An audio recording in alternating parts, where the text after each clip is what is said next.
سنعاود الآن الاجتماع لإنهاء ما تبقى في الجدول، وهو امتداد لما عملناه يوم أمس.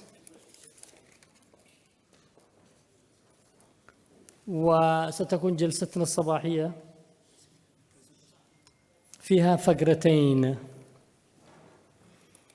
الأولى كما هو موضح في الجدول من 9:30 إلى 10:30، ونحن تأخرنا شوية الآن. سنحاول نضغط الوقت قدر الإمكان. والثانية كان يفترض أن تبدأ من 11 إلى 1 بعد استراحة الشاي. أيضا سنضغط الوقت بحيث ننتهي في الوقت المحدد الساعة 1. ونرجو من السادة الذين سيقدمون مداخلاتهم أن يلتزموا بقدر الإمكان بالوقت. فالأوراق أساساً موجودة وموزعة، والمطلوب التكرم بتلخيص مضمون الورقة التي سيقدمونها.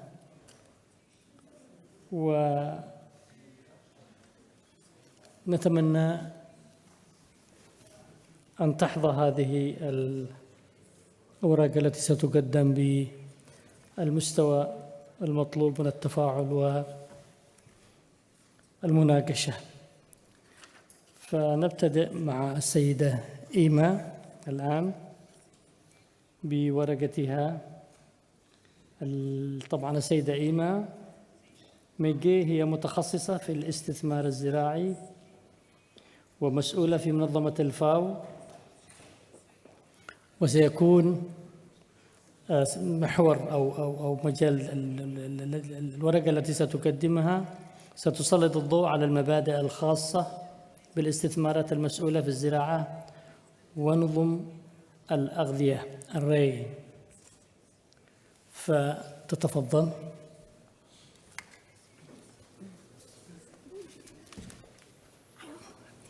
Please.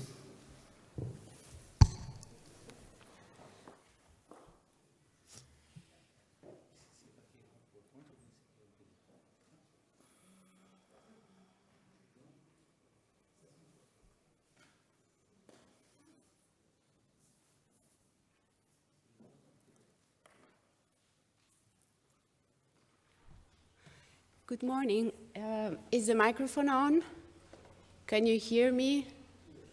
Yes, okay. I apologize. I will be making this presentation in English. So there is translation, and I hope it is working already. Is the translation in Arabic and French working? Okay, thank you very much. So good morning. I hope you have a good rest yesterday so we can start the day with some good energy. I will start, so I will try and respect the moderator's indication to be brief. So now we're going to be talking about the responsible investment in agriculture and food systems.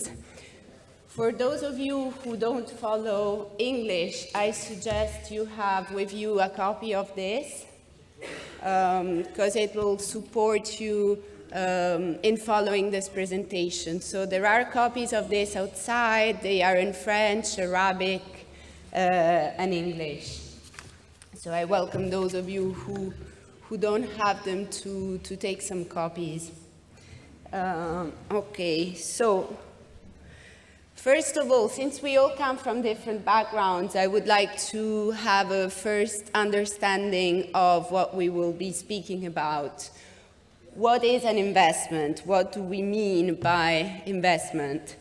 So investment is the commitment of money, but also of other types of capital, with the expectation of creating productive assets or accumulating additional capital to generate additional income.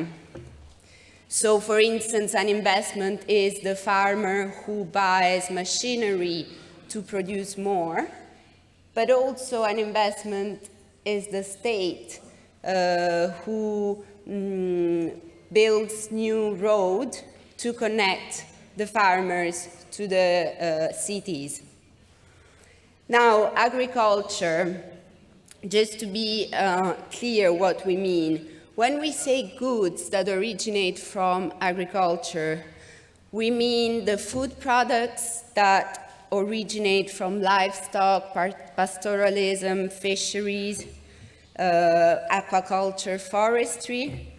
We mean maybe food and non-food products from crops, or maybe food and non-food products from crops, livestock, pastoralism, fisheries, and forestry. So the answer to this is the third one. So here, when I'm speaking about agriculture, is all of this. Now, you may recall this presentation is about responsible investment in agriculture, but also food systems. What do we mean when we say food systems? Do we mean the different ways to produce food? No, it's not just this. So when we talk about food systems, there are many activities involved. Production of food, for sure, but also transportation, marketing, storage, processing, and also consumption. So keep this in mind throughout the presentation. Now, yesterday, during the opening of this meeting, there was a very interesting presentation made talking about the need for more investments in agriculture.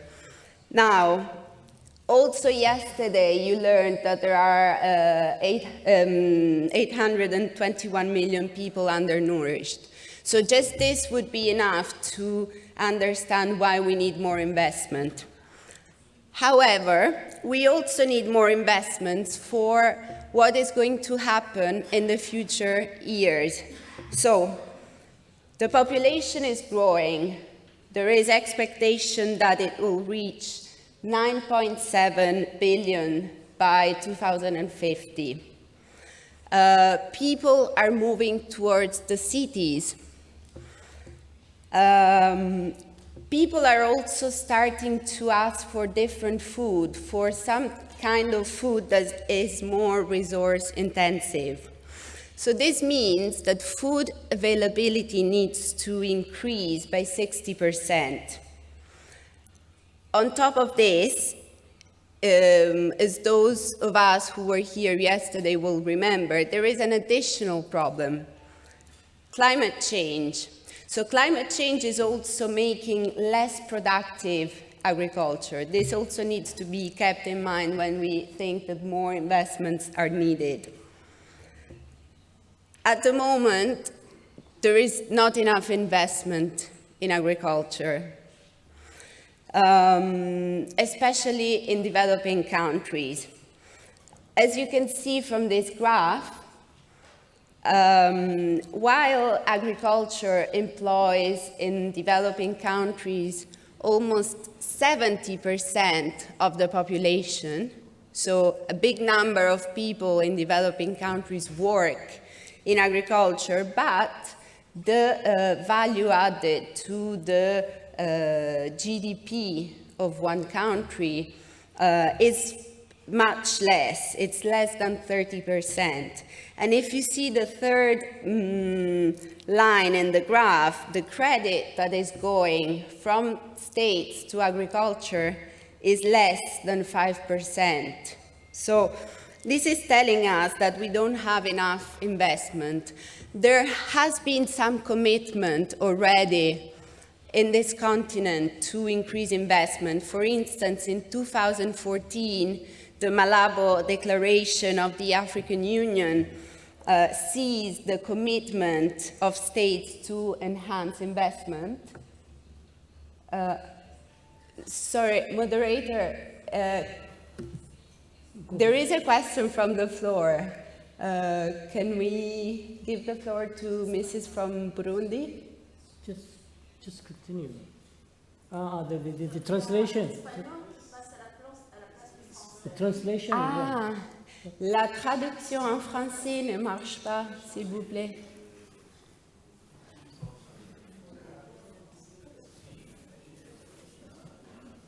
What's it?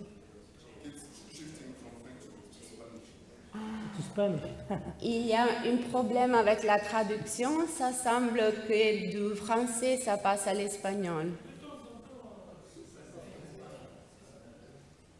Okay. Try to continue, maybe. Je peux continuer? Ça marche?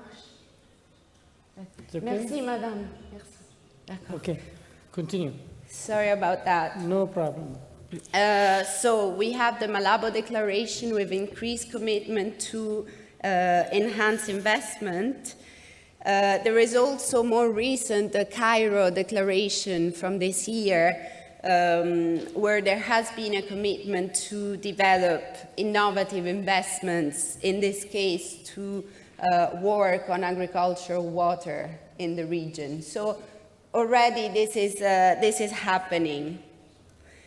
Now, not only more investments are needed, but even better investments. What does this mean? Investments that happen in the wrong way can have a negative impact on the local communities, on those who are involved by the investment. For instance, if an investment provokes a shift in the production model, the local population can suffer food insecurity, or there can be environmental damage if an investment causes deforestation. Land of communities can be taken away from them. Human rights are violated when an investment is not responsible. And overall, what does all of this mean? It means that the investment may fail if all these negative impacts happen. So to ensure that an investment in agriculture is really contributing to the improvement of conditions of one country, they need to be responsible. And you may know these two symbols on the screen. They are SDG 1 and SDG 2, so reduction of hunger and reduction of poverty. With more responsible investment in agriculture, it has been proven that these two SDGs can be reached. Now, what does it mean, responsible investment? I've been talking about this, but I haven't told you what is responsible investment. So here comes this booklet that I showed before, and you can even go through it. This booklet is called the CFS RAI Principles. For those of you who were here yesterday, you will have heard the CFS. It's the Committee on World Food Security. It's the highest forum at UN that discusses about food security policies and agendas. And all the governments are involved, but also other stakeholders. This was adopted in 2014. Why is it important? Because it's been approved at global level, and it's voluntary, so that's where you parliamentarians come into action. But it's very legitimate because it has been approved by the governments with the participation of the civil society, of the private sector, so it's a very legitimate document. It covers all types of investments, so small investment, large investments, private, public, and along the whole value chain, so from the production to the consumption of food. And as I was saying, it is for everyone. So this document tells the state what they should be doing, but also it addresses the private sector and also farmers and communities. Now, yesterday, with my colleague McKay, you saw a presentation on the voluntary guidelines on tenure. These guidelines are addressing tenure issues mainly, so also investment on land, but even other issues related to tenure. Today we are looking at other aspects related to investment, so not only investment on land. So this is how the two instruments become complementary. And while the VGGT, the voluntary guidelines, address the first steps of the production of food, the RAI principles, as we call them, the principles on responsible investment, they take care also about distribution, access, and consumption. Finally, we can define what responsible investment is. And I will go very slowly so we are sure translators can keep up, because this is key. So responsible investment refers, on one side, to creating productive assets and capital, but at the same time, it supports the realization of food security, nutrition, and sustainable development, including more production and more productivity.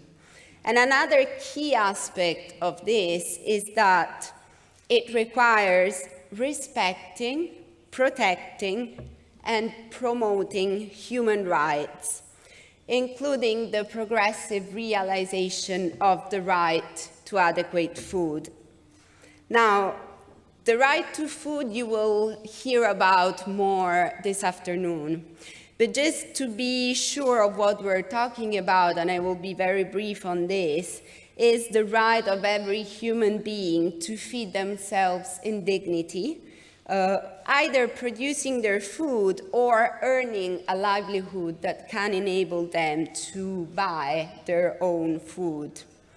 And as I said, this right entails some obligations for the states, which are to respect, to protect, and to promote it. Now, I would like you to keep in mind these three elements for later on. So think how these three obligations that the state has relate to your work as parliamentarians. And we will discuss about this later. The principles, again, I will go a bit quickly through them because you can find them in the famous booklet that I show. So they are all in here with a description.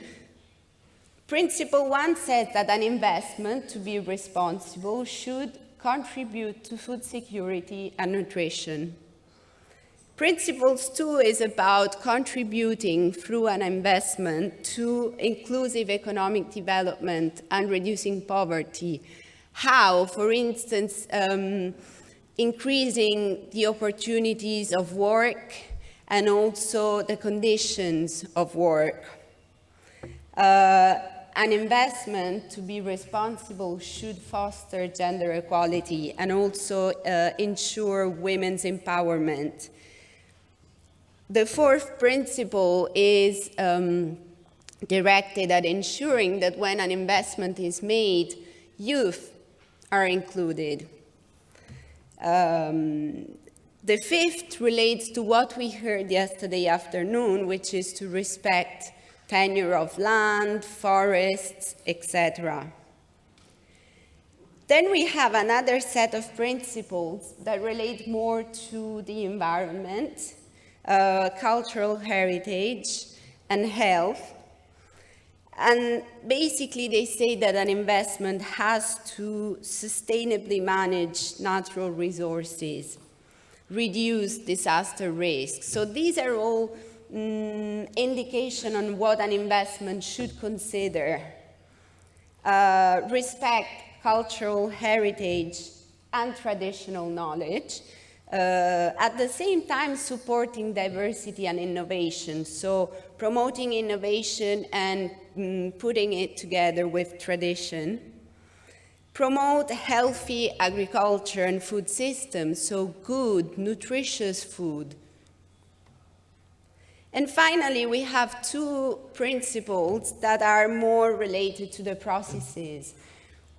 Principle 9 says that an investment, to be responsible, should incorporate inclusive and transparent governance structures and grievance mechanisms. So, for example, free, prior, and informed consent of the communities, and the rule of law, just to cite a couple of examples. Principle 10 is about assessing and addressing impacts and promoting accountability. What does this mean?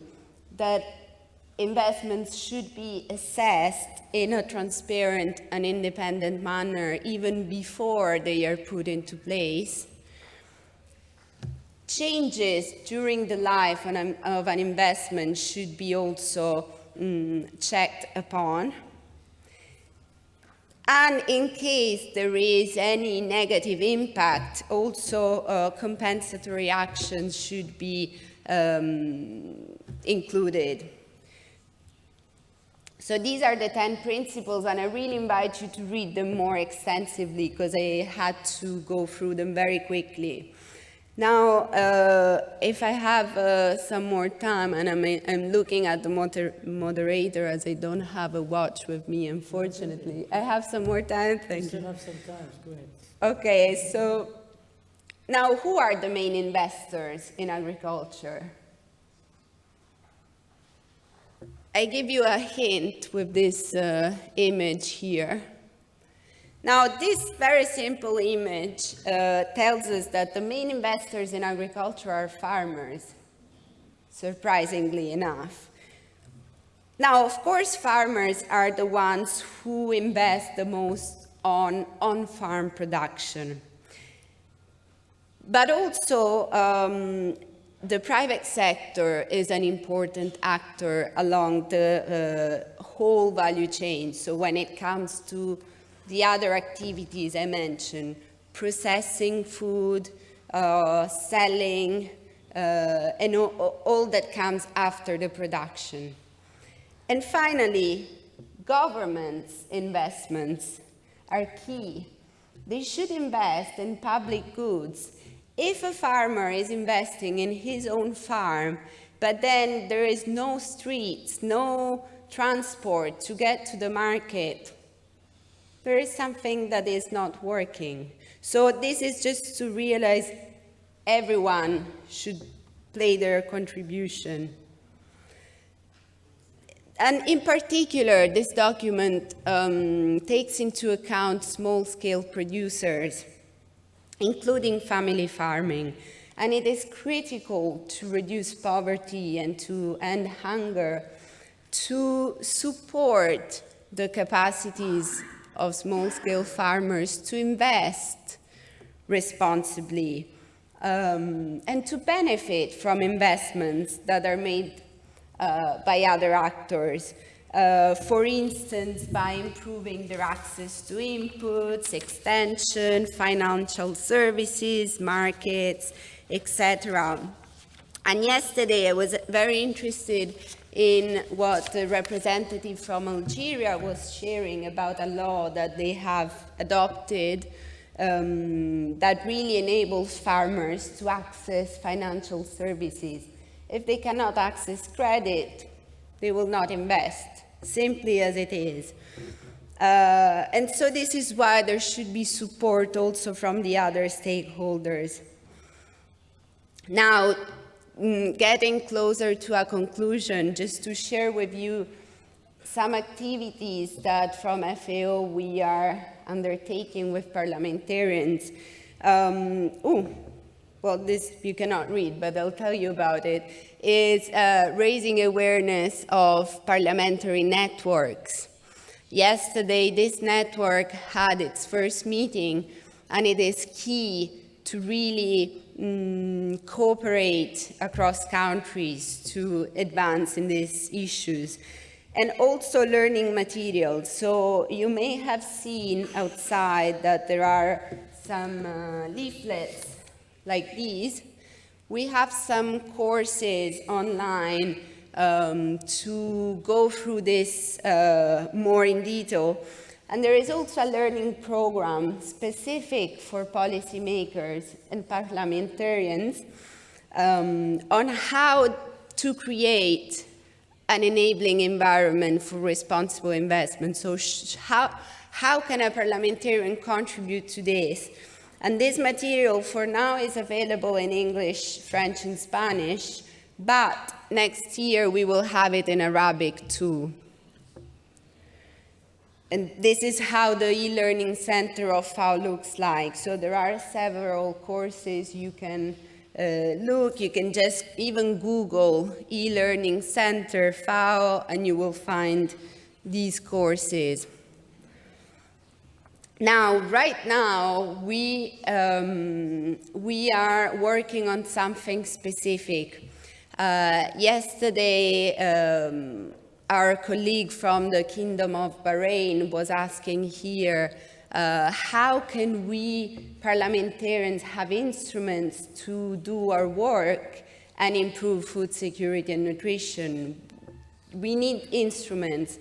So at this moment, we are working to create a practical handbook, a guide specific for parliamentarians. And the idea is to produce something really short that you can really bring with you before you enter into a meeting, before the next meeting of this network. And the idea is to support you in the work you're doing. And for this reason, we have been sharing a survey at global level to understand better what are your needs. So if you do have time, maybe after lunch, before we start the session, if you go to this link that I'm putting here, but I'm happy to provide it again, you can fill in this survey. And I also have with me some copies for those who prefer doing it on hand. And this will really enable us to create a useful product. And we'll be launching this handbook next year. Also, in Africa, we will be looking at parliamentary assemblies where this can be discussed. So I invite you to keep your eyes open and see what will happen. Now, basically, this was my contribution on this topic. I don't know if there are any questions from the floor, or I have also some questions for you. Okay, down here and to receive the questions and answer them. Okay. Oh, and then I come back here for the questions that I have for them, moderator. Well, you're free either to answer them from where you are or you come here. Okay, maybe more comfortable for you if you come down to. Maybe let's do this way, if you allow me, Mr. Please. Moderator. No. I'll also put my questions for you, so you have the whole picture, and then we can start a discussion if this sounds agreeable. إذن السادة الكرام، من لديه مداخلة أو استفسار أو أي شيء يضيفه أو سؤال يقدمه للسيدة المحترمة إيما، تفضل.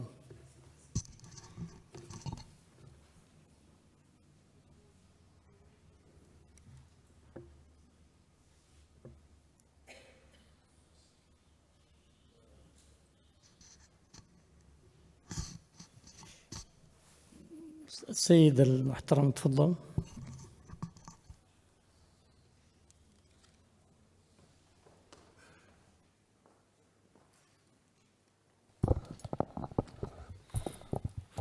Merci de m'avoir donné la parole. Dr Benessi Harrison, représentant du Sénat Madagascar. J'adresse juste une petite question, surtout En ce qui concerne le rôle du Parlement dans ce volet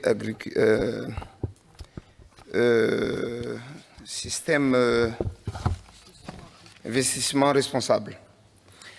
En fait, on a tout à l'heure parlé des rôles du gouvernement, surtout en matière d'investissement, parce que, bon, on a bel et bien discuté que, bon, il fallait que le gouvernement investisse beaucoup pour pouvoir aider les fermiers, par exemple.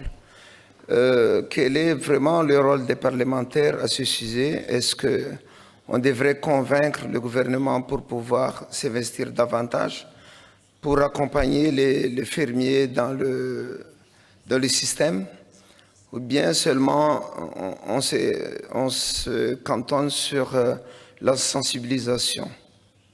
Merci.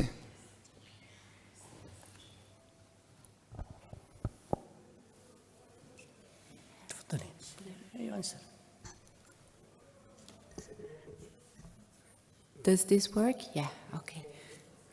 Shall we? I'd prefer that you answer the questions one by one. Okay. Yeah. Okay, thank you. Thank you for this question. It's very important. It is true governments need to invest more in agriculture, but also remember in the whole value chain. So yes, your role as parliamentarian on one side should be to raise their awareness in this sense. Also, a key role is to ensure that investments that are made not from the governments but from other actors are responsible. Keeping in mind also what we said before, the respect for human rights. So as parliamentarians, one role is to ensure that there are good laws in place that on one side attract investment in agriculture. We want to have more investment in agriculture, but at the same time, taking into account the local population, etc. We are not expecting governments to cover all the investments that are needed to achieve the SDGs. So it is increasingly evident that we need investment from the private sector. The capital that the private sector has at disposal, it's huge, and without that, the SDGs cannot be achieved. This is clear. So here, the role of the government is also to partner with the private sector and to ensure, for instance, that whenever an investment seems too risky for a private investor, because to be honest, in some rural areas, the risks of investing in agriculture are too high compared to the return that an investment can have. So that is where a government can step in and use the finances that they have available for development to ensure that these risks are lowering and that the returns are going up. So it's the two things. Thank you.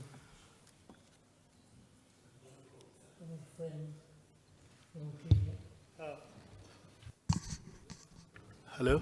Yeah, thank you. My name is Dr. Ali from Kenya. In most African countries, small-scale farmers are the most important. But of late, things have changed. Yeah, the small-scale farmers, as population grows, the land reduces, the production is less.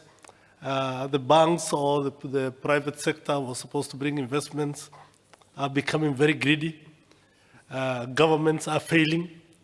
UN organizations like FAO are also going down. They are not helping the small-scale farmers the way they used to help. Or others came up, like the WFP, who are just feeding people some foods which are donated by some countries. I don't want to be very specific. and making people lazy. So that even those ones who used to do their small-scale farming are no longer doing it because they're getting some few reliefs which are not helpful. What is FAO doing about that? Because I think it's the responsibility of FAO as the UN agency to help these countries and the small-scale farmers go back to their original ways of doing things. Thank you. Thank you.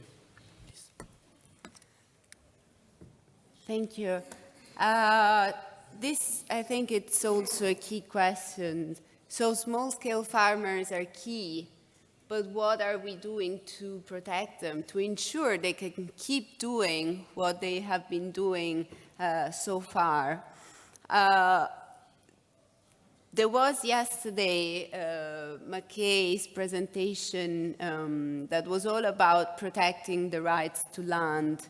And this includes, of course, the small-scale farmers' land, either if they own the land or if they have a title to use it for some time. So on one side, this is the key issue, and this relates to the word protect.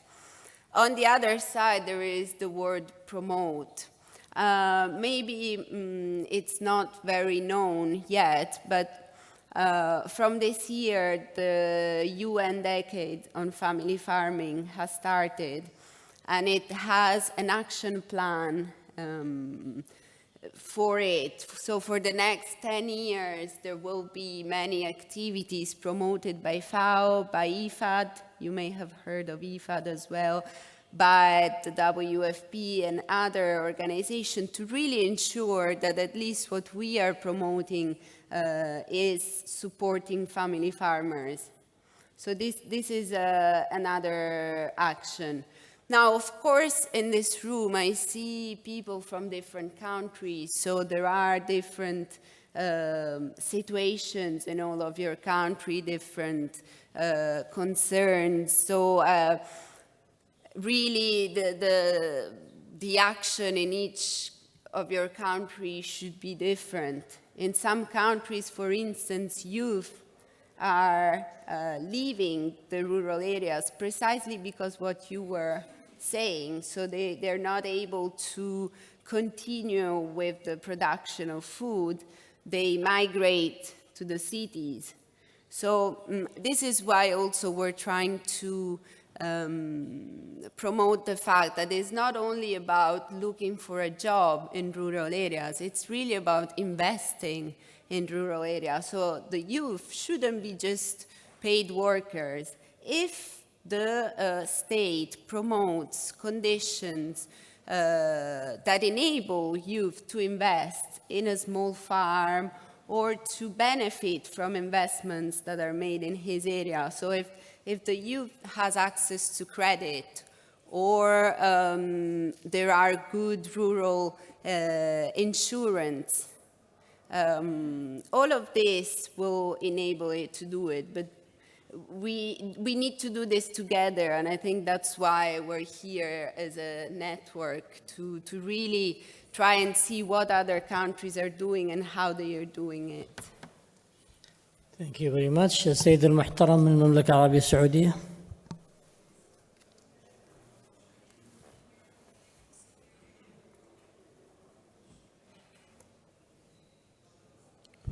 Thank you, Chairman. في الحقيقة أنا يعني I want to thank the comprehensive presentation which is being given from the delegate of FAO. There is 4 factors which she mentioned about the production and the storage and the consumer for the food availability. And these factors required all the parliament that they have to activate it from the government resources, which is, they are supervised, and legislate the government agency. But, investment from the government is different than investment from the private sector. So is it responsible, as the legislation at the parliament are responsible to encourage the private sector, because this is, society activated, not for the parliament activated.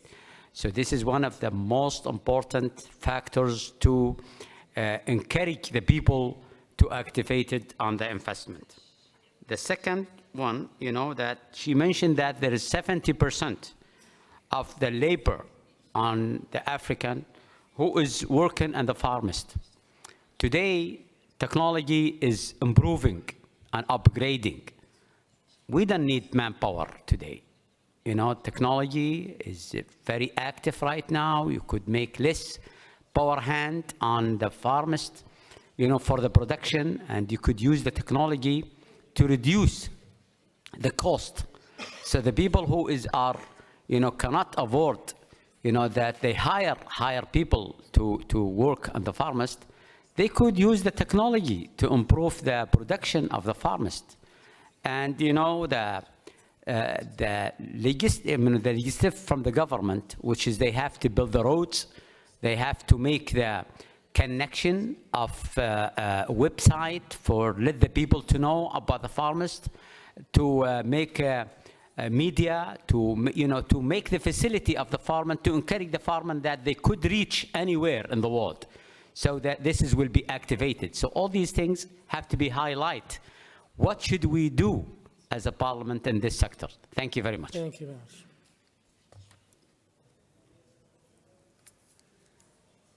Thank you for this comment. I think this was really key in highlighting the difference that there are from countries to countries. So it is true, in some countries there is not a lot of labor on the farms. It's not a matter of working in agriculture. But for instance, all the steps that are after the production of food, like all the processing of the food or reaching markets.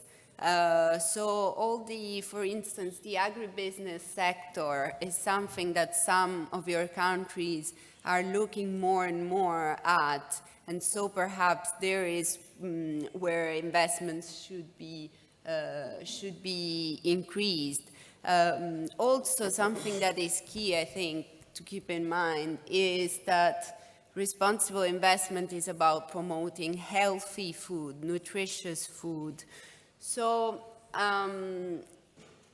sometimes it is also key not to forget that we need the knowledge, the techniques that only men and women can have to ensure the food produced is nutritious.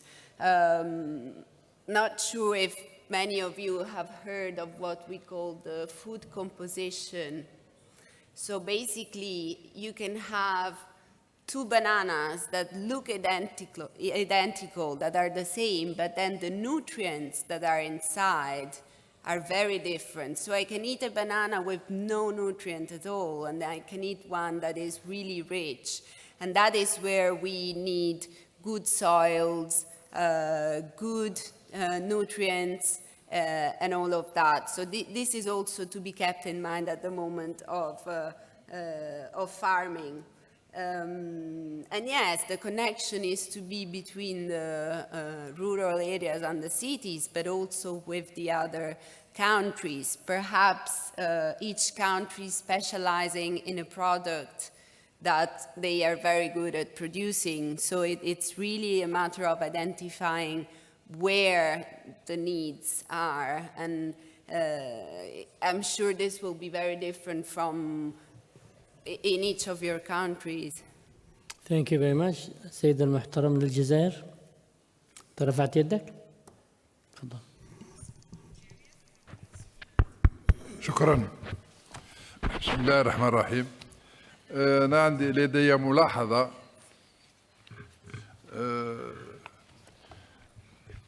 نحن في الجزائر لدينا مناطق سهبية بلاتو واسعة لتربية الماشية، فيها أكثر من تقريبا 30 مليون رأس غنم. ولذا احنا ماذا بنا هذه المنظمة تعاوننا في الحفاظ على هذه المناطق السهبية وما هي الآليات التي تتوفر للبرلماني للدفاع على هذه المناطق، لأن هناك مستثمرين وهناك تصحر، وإحنا الهدف تاعنا هو أن نحافظ على هذه المناطق، لأن الجزائر إنتاج الأغنام، هذه الغنم الموطون، عندنا أنواع نوعية في الجلاد من أحسن أنواع في العالم، عندها اللابل. ولهذا أملنا أن نحافظ على هذه المناطق من التصحر ومن الاستغلال العشوائي.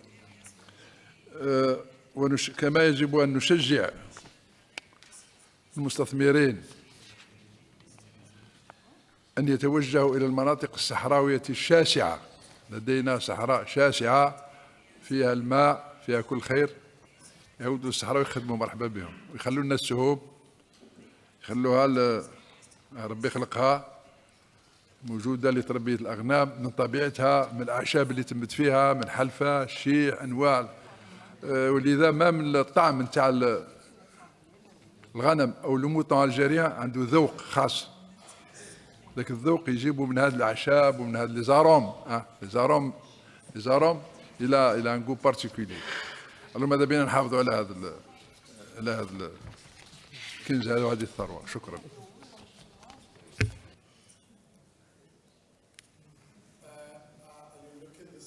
I'll come back to you. Thank you for this comment. It wasn't really a question. I would just like to add maybe there is an instrument in FAO that can be useful in this regard. You may have heard of it. It's called the Pastoralist Knowledge Hub, and it's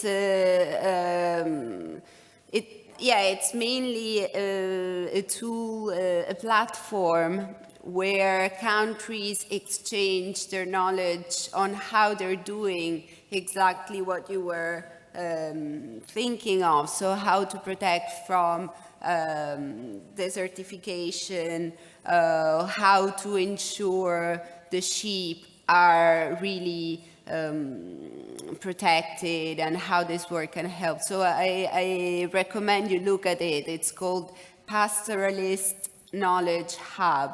And it's, I'm sure it's also in Arabic and French, etc. But we can look at that later. Thank you very much. السيد المحترم اللي سوثو. That's okay. Thank you very much, Madam, with your very enriching presentation. But I'm looking at the efforts from the IFAT and FAO in trying to help the parliamentarians to formulate a sort of a booklet that will be a guideline for all parliaments in their intervention on the responsibility of investments in agriculture and food system. Well, I want to start about the bananas that you make a comparison with. If the banana is too rich, it leads to obesity sometimes. I don't know if ever that is a concern of the FAO. But having said that, maybe I might come to the nitty-gritty now of the issue. Workmanship of parliamentarians in the issue of SDGs. If we were to address the whole 17 of the SDGs, we might miss our footing in the specific topic that we are gathered here for. That is to say, SDG 1 and 2 should be the ones that we can really make a presentation and emphasis and put more emphasis on them to help us really make an impact. I'm looking at what Mr. McKay presented yesterday about the forthcoming dangers on issue of the lack of food, security, and of course the way forward that we need to chart between Arab world and Africa. We can exchange ideas. I like the issue of the sheep from Algeria that one would like to have a look, how it looks like. What can it do for my country in Lesotho? Can it be resilient to the weather and things like that? But I would love to see or be part of that Algerian farming. But my biggest emphasis now is the issue of the booklet of guidelines that FAO and IFAD can maybe give to the parliamentarians to change the laws and, of course, to influence the people on the ground how to get food for themselves. The World Vision, which is an international Christian organization, emphasized on what we call garden whole, where you talked about where each and every family has to formulate its own way of food production within their own gardens at homes, where we can preserve water, because one of the biggest monsters that we are looking at, the elephant in the room, is drought in my part of South Africa, where we really need dams and catchment of water, but nothing is really being done. I don't know what FAO can do maybe to help to do this emphasis of water conservation, or what we call water collection within every other place where you can put water in, or that we can put emphasis on irrigation. I think that's my contribution, Madam. Thank you. Thank you very much. Please. Well, there were a lot of different issues on this. And yes, our colleague is very correct in saying the obesity is also an issue. So more or less, keep in mind the number of obese people in the world is quite the same as the number of hungry people. And so, yes, it's also important to remember. I think maybe for your next point on what parliamentarians can do on this, if the moderator allows me, I'll get up there to show you my last slide. Okay.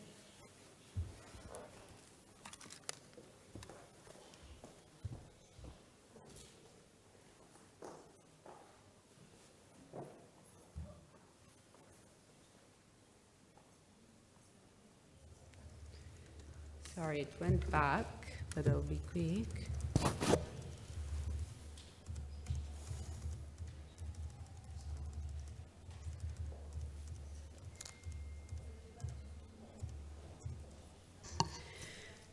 Okay, so this we've been looking at what can parliamentarians do, and there are some examples, and I really invite you, if you haven't done so yet, to take a copy of this document. They are outside in English and French, and they are really legal briefs for parliamentarians. So what can be done to put in practice what I've been telling you about for the last half an hour. Some examples, as someone has said, so promote the incorporation of this into the legal framework, reviewing the laws at national level, so identifying the gaps that are there, and follow up implementation of this law with your oversight mandate. Also, something that is really linked to what we are discussing here today, consider putting this issue into the agenda of this network. Or, as we were saying before, put in place laws that attract investors, but ensure these investors are respecting human rights and promoting food security and nutrition. But really, there are many other activities that are related to your mandate as parliamentarians, and they are indicated in this booklet. And I think, yeah, well, the conclusions, you made them, so I don't need to go through it again, but to recap and leave you with a clear idea more and better investments in agriculture should be made. And this is not only for the SDG 1 and 2, but other SDGs will be involved. Of course, 1 and 2 are the most related. For this, we need consistent policies and laws. So if you have a good law, but then a superior law is contradicting this, there is something that needs to be changed. And then enforcement. You know better than me that good laws alone do not mean a lot. They should be enforced, and this can be really help with the cooperation that we are seeing here today, exchange and coordination. And I hope you have enjoyed this. Anyway, I'll be around the whole day, so if you have any questions, ideas, if you want to take the survey, please come and see me. I speak some French. I didn't dare to make my presentation in French, but I understand it if you talk to me in French. So thanks again. Thank you. السيد المحترم المملكة العربية السعودية. السلام عليكم ورحمة الله. شكرا معالي الرئيس، وشكرا للأخت المحاضرة من منظمة الفاو. نحن اليوم نتحدث عن البرلمانات والأمن الغذائي، ودور البرلمانات هو تشريع الأنظمة ودعم المستثمرين في بلداننا. ولكن التساؤل الذي أتمنى أن أجد الإجابة الشافية من ممثلة منظمة الفاو، عندما ننظر للاستثمار ودعم الاستثمار الزراعي، فهذه ميزة غذائية جميعنا نطمح إليها، ولكن السؤال الذي يطرح نفسه، هناك جانب مهم وهو الجانب الصحي، الجانب الغذائي. نحن نتكلم عن الأمن الغذائي. ماذا قامت منظمة الفاو فيما يخص الاستخدام المفرط في الأسمدة الكيماوية وما تبع ذلك من أمراض مستعصية وأمراض خطيرة جدا في كل أنحاء العالم؟ وبالتالي أعتقد أن هناك مسؤولية كبيرة على منظمة الفاو أن تقدم حلول أو مصطلح أو نمط محدد لعدم الإفراط في استخدام الأسمدة الكيماوية، لأنه رجال الأعمال والمستثمرين والمزارعين بكل شرائحهم يهمهم أن يحصلوا على المنتج بأسرع وقت، ولكن ما هي الكواليتي أو الجودة لهذا المنتج؟ هذا السؤال الأول. السؤال الثاني، هناك أزمة مياه في الشرق الأوسط، وبالتالي كذلك الاستثمار الزراعي قد يؤدي إلى الإفراط في الاستخدام المياه الجوفية، وبالتالي يجب أن يكون هناك موازنة ما بين الأمن الغذائي والأمن المائي في نفس الوقت. لذا أتمنى أن تكون مداخلتي مختصرة ومحددة. ماذا قدمت منظمة الفاو من قوانين وأنظمة وريجوليشن لما يخص الإفراط في الأسمدة الكيميائية؟ شكرا. شكرا كثيرا.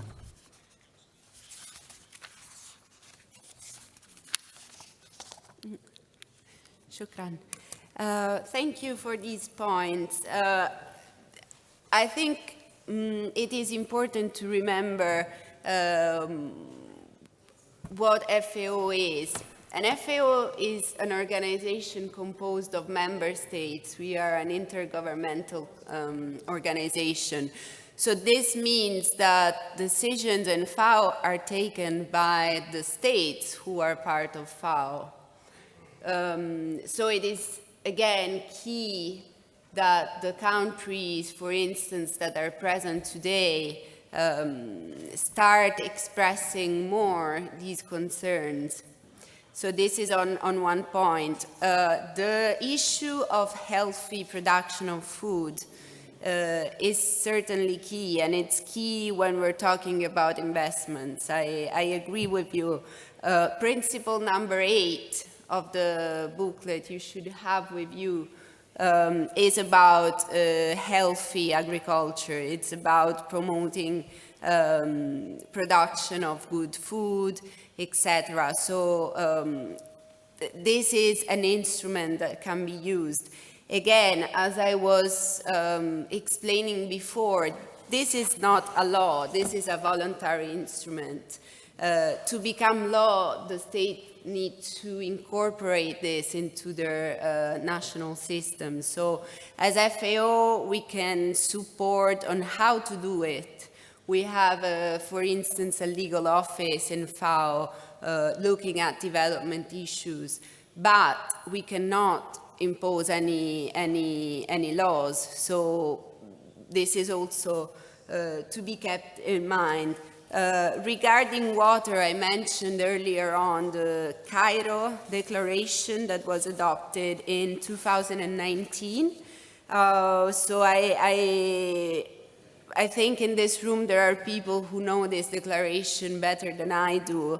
But it was signed by about 18 Arab countries, and it is about investing more in water for agriculture. And I've looked at it, it is very detailed, and it has useful guidance, I think, in this regard. So I really encourage you to have a look at this declaration. Thank you very much. السيد المحترم. السلام عليكم. معكم مروان بن عويس رئيس برلمان المجتمع المدني. عندي تساؤلين، وهو السؤال الأول: ما هو الدور الذي يمكن أن يلعبه المجتمع المدني في شأن الأمن الغذائي؟ وهل لكم برنامج تأطيري خاص بالمجتمع المدني كونه شريك أساسي في تنمية المجتمعات في القرية وفي المدينة؟ وشكرا.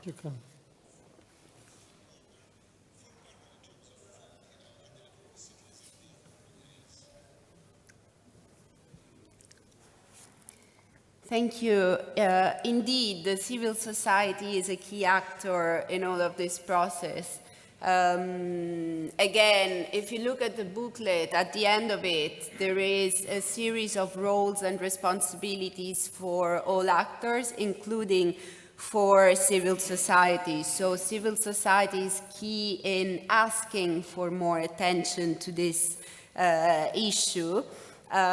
And yes, as FAO, we are also doing capacity development for the civil society so they can participate in dialogues with different stakeholders and also bring forward their ideas.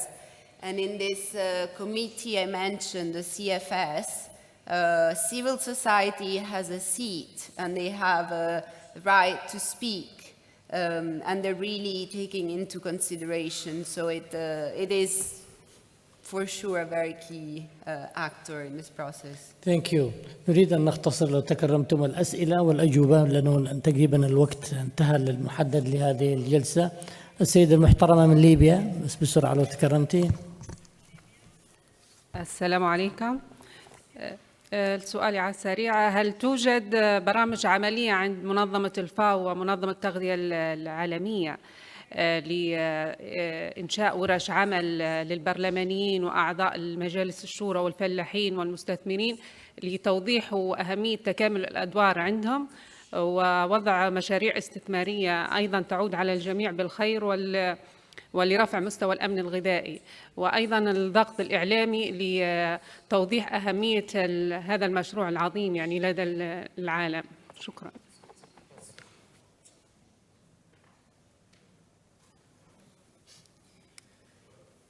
So the question is if there is plans for joint training.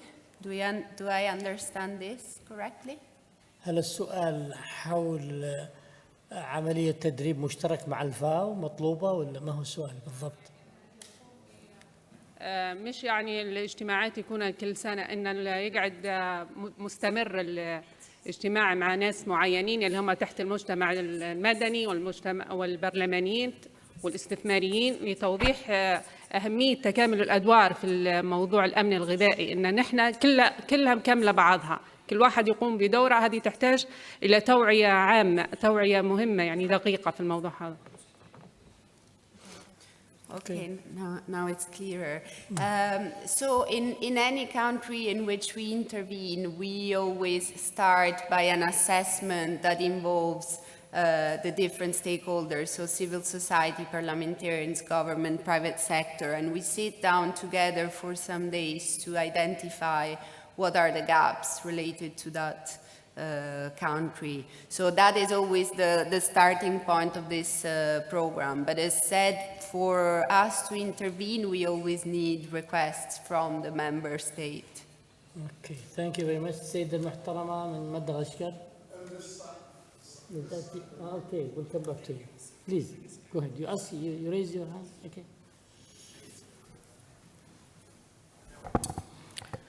Merci beaucoup de m'avoir donné la parole. Je reviens encore sur la discussion sur l'insécurité alimentaire.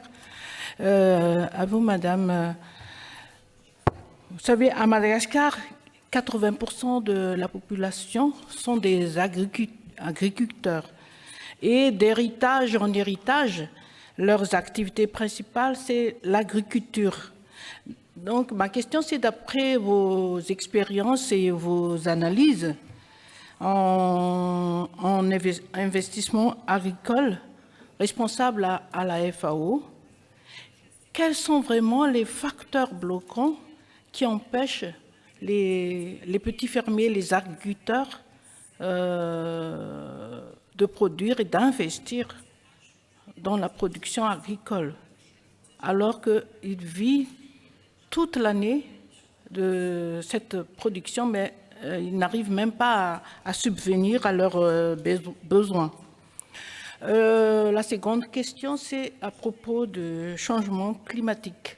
Le changement climatique a beaucoup d'impact, surtout dans les pays en voie de développement. Et les investissements, la rentabilité des investissements agricoles est souvent incertaine. Donc, pour vous, en tant que spécialiste, quelles mesures ou quelles sont les stratégies qu'on peut adopter pour faire face donc à ces aléas climatiques, à ce changement climatique, pour assurer une sécurité alimentaire responsable? Merci. Okay, these are very broad questions, and I know the moderator is keeping the time, and people are looking at me to conclude briefly. Yes, there are many obstacles for investment to be made in the rural areas, and some of them I mentioned before. So one is the lack of credit. There's no banks that would give credit to the farmers in rural areas most times. There are no adequate insurance schemes, so the risk of lost production, they're all on the farmer. So this is also to be kept in mind. Access to land is a key obstacle as well. So the obstacles are many. Part of the solution, but it really needs to be looked at in a responsible way again, is to see whether the government can support in decreasing this risk and convincing banks, for instance, in giving credit to the farmers. So if the government assumes the risk of some of these loans, it is a way to overcome one of these obstacles. But really, there are many other ways of doing this. Climate change in developing countries is also a key issue. So one way is to adopt different cultivation techniques.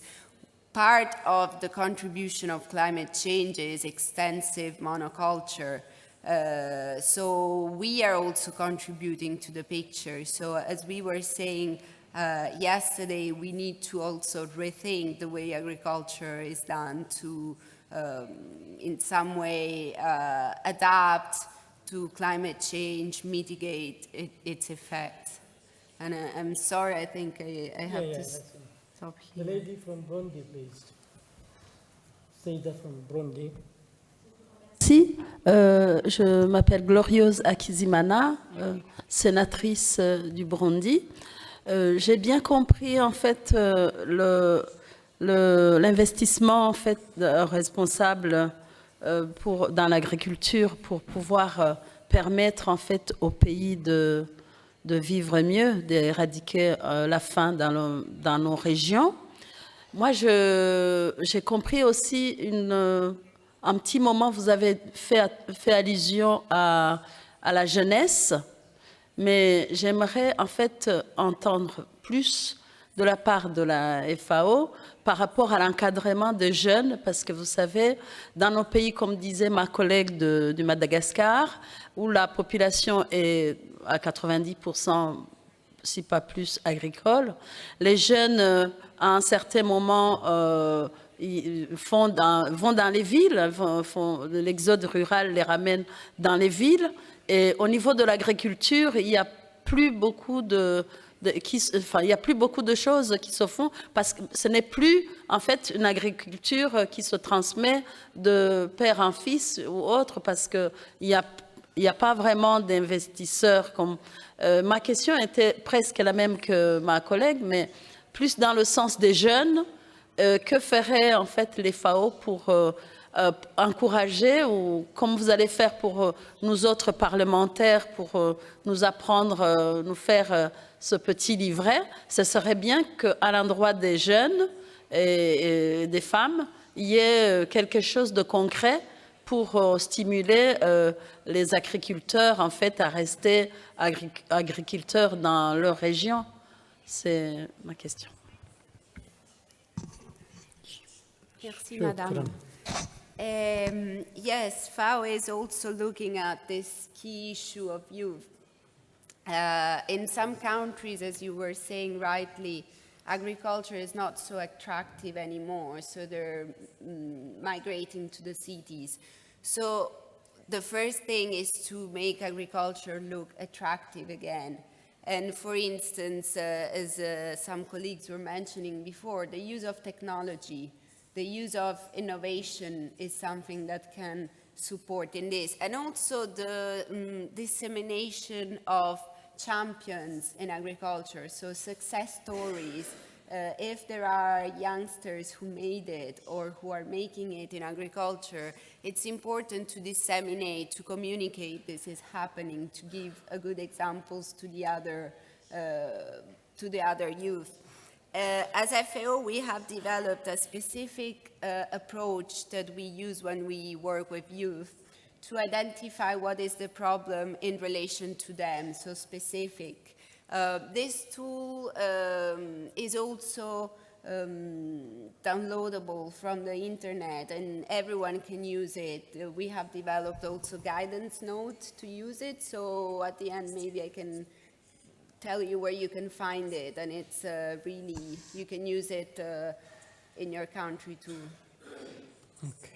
Okay, thank you very much. The last question السيد هناك المحترم. تفضل. السلام عليكم. هو أنا في الحقيقة السؤال تعرض له الأستاذ الفاضل من المملكة السعودية اللي هي يعني عولجت أغلب القضايا إلا مشكلة المياه في الحقيقة لم نسمع إجابة كافية له في كيفية معالجة هذه المشكلة، وهي مشكلة المستقبل في الحقيقة، والصراع على المياه سوف يزداد تعقيدا في السنوات القادمة. لم نسمع من المنظمة كيفية معالجة المياه في المستقبل، في ترشيد استخدام المياه والمحافظة عليها. كذلك هناك نقطة الحقيقة يعني في بعض الدول يعني رغم مصادرها جيدة في المياه تعالج بعض المزروعات أو تروي بعض المزروعات بمياه الصرف الصحي بدون حتى إعادة تكريرها. هذا في الحقيقة يعني يجب على المنظمة وتشجع البرلمانات العربية والإفريقية على إيجاد تشريعات تمنع هذا التصرف. أعتقد أن هي أغلب الأسئلة الأخرى تعرض لها السادة الزملاء. بارك الله فيكم. شكرا. شكرا للسيد الكريم المحترم. تفضلي.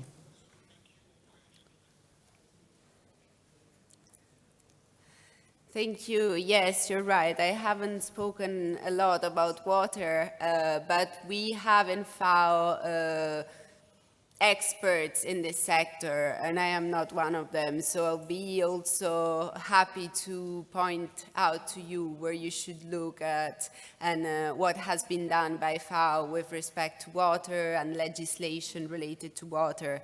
On the impact of conflict on what we have been discussing, there is tomorrow a session that will be given by a colleague. So maybe in that session you will hear more about this specific issue that you have rightly brought up. شكرا كثيرا سيد أيمن. مداخلة تفضل. السلام عليكم وصباح الخير. أنا حتكلم عن موضوع المياه. معلومة صغيرة جدا أنه بالنسبة لمنظمة الفاو في المكتب الإقليمي للشرق الأدنى وشمال أفريقيا نعمل من خلال 3 مبادرات إقليمية. أحد هذه المبادرات هي المبادرة الإقليمية لندرة المياه. فعلا شح المياه وندرة المياه مشكلة كبيرة جدا في المنطقة. القطاع الزراعي مسؤول عن حوالي 84% من استخدامات المياه. هذه المبادرة تدعو إلى تعاون إقليمي لحل إشكاليات المياه بحلول آنية وحلول مستقبلية. هنالك كثير من الأدبيات، كثير من العمل في هذه المبادرة الإقليمية، كثير من الدول المشتركة في هذه المبادرة بما فيهم الدولة المستضيفان الآن المملكة المغربية. لو حبيتوا معلومات أكثر أو أي مواد مستعد لمدكم بها، كذلك مستعد لتعريفكم بالإخوة الفنيين المسؤولين عن هذه المبادرة الإقليمية. شكرا جزيلا. شكرا كثيرا للسيد أيمن، وشكرا لكم جميعا، وشكرا للسيدة إيما على هذه المداخلة الجميلة وهذه الكلام والمعلومات المهمة التي وردت في مداخلة هذا الصباح. وحقيقة أن الحاضرين الكرام قد أغنوا هذا الندوة اليوم بكثير من الأفكار والآراء المهمة جدا، وجعلتنا جميعا نستفيد في هذا اليوم الذي بدأناه بداية ممتازة. فشكرا لكم كثيرا، وشكرا للسيدة المحترمة. ووفقا للبرنامج الموجود بين أيدينا هناك استراحة شاي لمدة 30 دقيقة، فأنا أقترح عليكم أن تكون مدة 10 دقائق فقط حتى نستطيع أن نعود مبكرا ونظل في إطار البرنامج الزمني المحدد لنا. فشكرا لكم كثيرا، وترفع الجلسة الاستراحة 10 دقائق ثم نعود.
لو سمحت.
صفا.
Have a photo.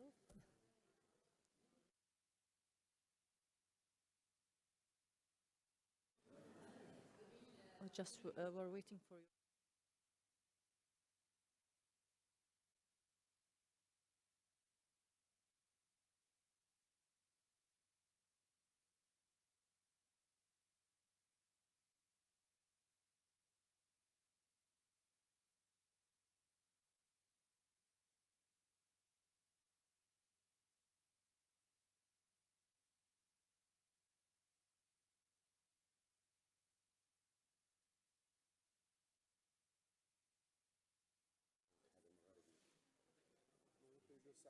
بعدين الساعة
بسم الله الرحمن الرحيم.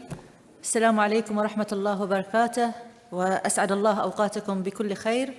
نواصل مناقشاتنا المثرية والتي نتطلع من خلالها للوصول إلى مقترحات وحلول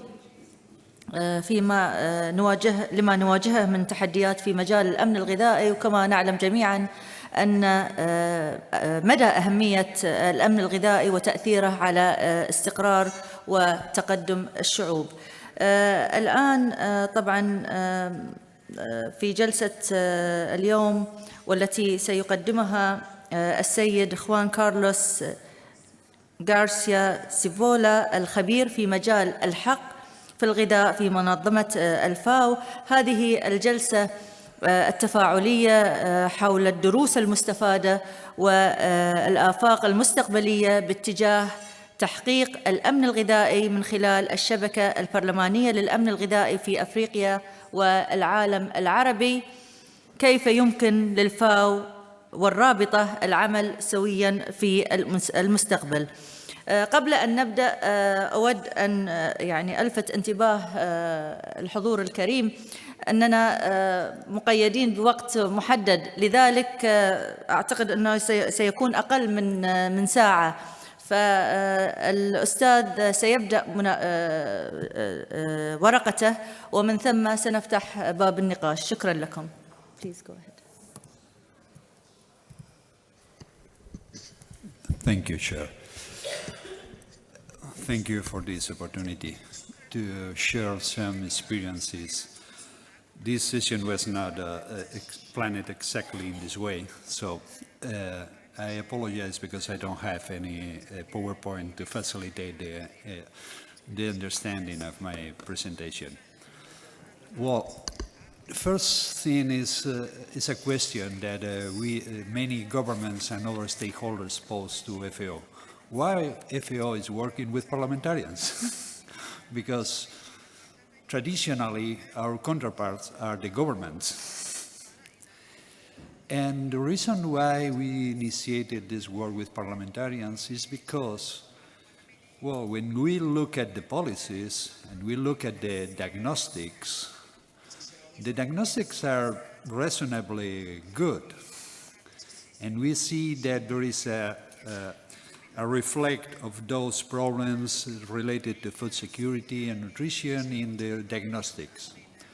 When we look at the policies, well, this problem is reflected not exactly in the way that we could expect according to the diagnostics. And when we go to the action, we feel that there are many missing issues and that the action, the budgets, doesn't reflect the real importance that comes from the diagnostics. So there is a problem of uptake. We have some knowledge, maybe it's not perfect, we can improve it. We have to expand the knowledge in certain areas, but in general we have a good understanding of the main problems. And when we look at what happened in the policies, what happened in the field, we don't find that these problems are really driving the action. So this was the initial thinking about our work with parliamentarians. Who can help the government to emphasize, to really work on the key issues that are relevant to achieve food security and nutrition for all? Because many times governments are unhappy seeing that the figures improve, but not necessarily are addressing the key challenges. And many times the most vulnerable are not part of the focus of the policies. So we can improve because there are some people in the middle, but those that are the most vulnerable stay in the same situation. And this is what is behind some situations that now we find, that countries that advance quickly now are in a state of Guatemala, launched an initiative to eradicate hunger by 2025 in Latin America and the Caribbean. And they requested the support of FAO to help them to build this regional initiative. The rest of the governments supported the idea and requested FAO to provide a kind of technical secretariat. And one of the messages coming from the governments was, okay, we are the executive. We put in place policies, we manage the budget, but we cannot make big changes if we don't have the support of the entire society. If there is not a consensus in the country, it's not easy for a government. The life of a government, in the best of the cases, is 4 years. And then comes a different government. And if you force a change without consensus, then the government will last even less than the 4 years. So we need to build a consensus across our societies. Could you help us? And then we start working with the academia, civil society, family farmers, and explore how to work with parliamentarians. And the first thing we did was to ask the parliamentarians, what do you think that could be a partnership between parliaments and FAO and other stakeholders? Because this is not about a partnership between FAO and parliamentarians. It's a partnership between the different stakeholders that are relevant to achieve. But as we have been requested to facilitate this, we initiated. And this is how we start working in Latin America, promoting the idea of having cross-cutting groups of parliamentarians belonging to different constituencies, sensibilities, or political parties, to share their experiences, to work together to find what could be the key issues that can be the backbone of the national priorities. It's not that we suggested or they thought that we have to address everything under the sun. Okay, we have to work in an integral manner, but at the end, you need to focus on some priorities, and then you build your capacity and then can increase the number of issues you can work on.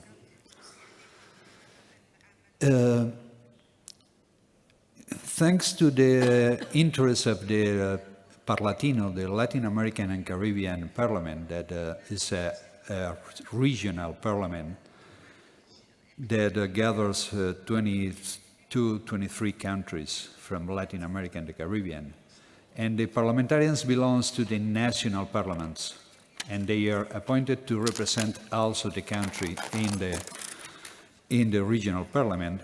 We have a platform that facilitated this exchange. Having a regional parliament or a regional platform that facilitates the change between parliamentarians coming from different countries is quite important. Parliamentarians change over the time, and also in some cases food security and nutrition issues are sensitive. Many countries have problems to recognize that they have a problem of hunger. We feel bad as citizens, recognizing that we fail to our citizens or to our brothers and sisters. So placing the dialogue at the regional level facilitates that we forget those local issues and we go in depth in the discussion. But also facilitate that the discussion is nurtured of experiences coming from the real policy arena. We as international officers working for FAO, World Food Program, UNDP, or other organizations, at the end we are technocrats. We are not accountable for those decisions that you put in place in your countries. So it's quite important to have the experience of the real policymakers. We provide knowledge, but at the end, the decision should be done at the country. And this peer-to-peer exchange is really important because we, as functionaries, we don't have a sense of the challenge that a technical good measure poses at country level. There are different visions, so these aspects are really important and should be part of the discussion. And only between peers can be nurture the discussion with those issues. We supported the different countries to establish their own national alliances or parliamentary fronts. And one of the ideas is that each country has a different organization, a different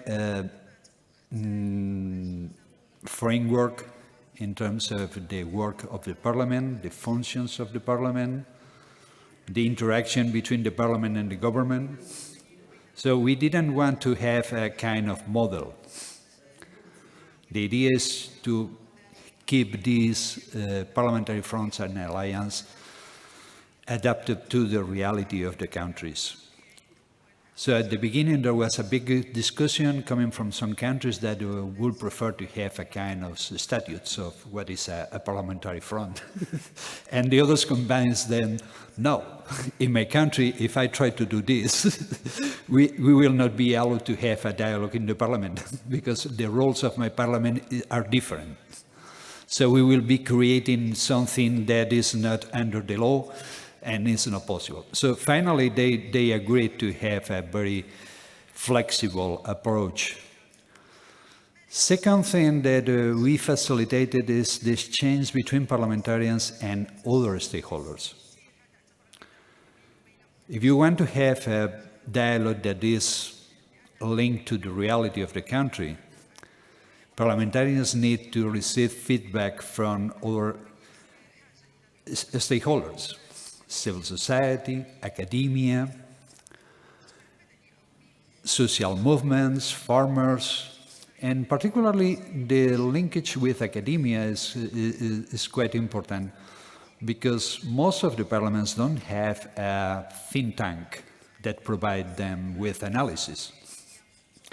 And it's not that we can build those think tanks in all the countries, and even it will take a lot of time. So look at the local capacities, at the local knowledge, the capacity of the country, and try to bridge and facilitate this collaboration. So through this initiative in Latin America, we also supported a network of universities that were interested in right to adequate food. And they established a network that they continue working together, and they also have collaboration with the parliamentarians, providing them with some analysis, providing them advice at the time they want to draft a law.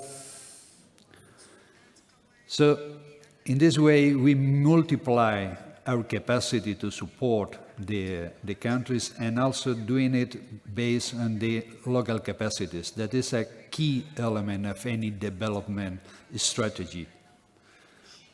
Use the local capacity, help the local stakeholders to develop their capacities and work together. This movement, through the Committee on Food Security at the global level that is based in Rome, is supported by FAO, World Food Program, and IFAD, the International Fund for Agricultural Development, was presented to other regions, and through this mechanism, all regions start to consider this option. And this is why we moved from Latin America to the global level.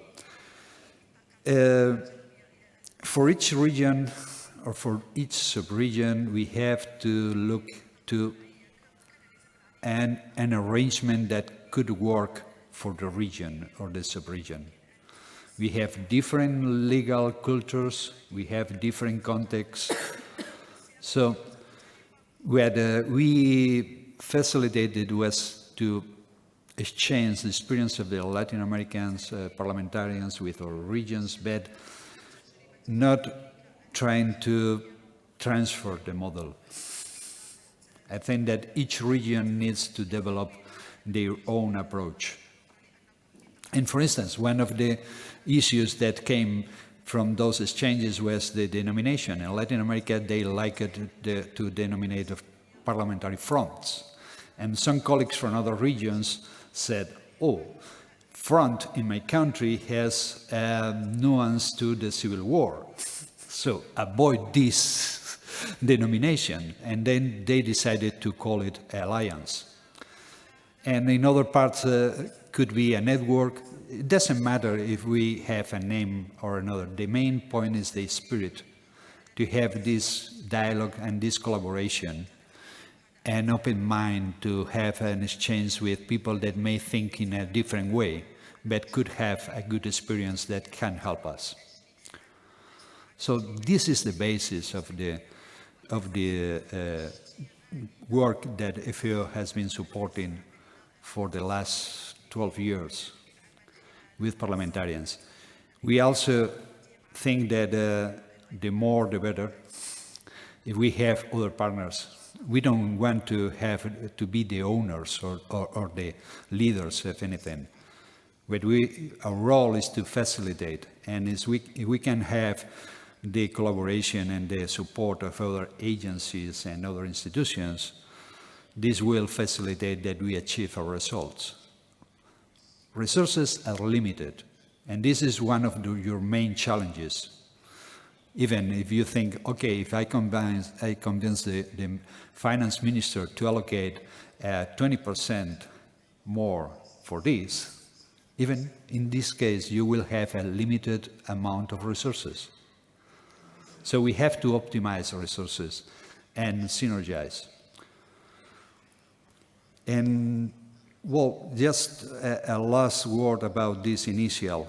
In order to facilitate a common understanding, we decided to focus in just one aspect at the beginning, and it was the right to adequate food, because in Latin America, the notion of right to adequate food was widely supported and was a concept that facilitated consensus between the different parties, and we start talking about, well, why don't you think to include explicitly the right to adequate food in the Constitution? Because your country has an obligation to respect, protect, and fulfill the right to adequate food, because your country is signatory of the International Covenant of Economic, Social, and Cultural Rights. But maybe if you put at the forefront of the Constitution, the rest of the stakeholders will be aware that this is a priority for the country, a priority for the well-being of your people. And then we'll help you to remind that it's not only the national government who has to work towards the end of the hunger and malnutrition. The other governments, local governments, also the parliament, the judiciary, have a responsibility. Different roles, but all of them have to keep in mind that right to adequate food is a fundamental right, and is part of the policies of the state, not of a government, the state. The state is more than the government. But also remind the other stakeholders that this is also a priority. And then you can ask them to contribute, and also to respect the right to adequate food of the others. And After we started the dialogue, we were able to introduce more specific issues that adapted to the realities of the different countries. We introduced issues related to land tenure, family farming, school feeding,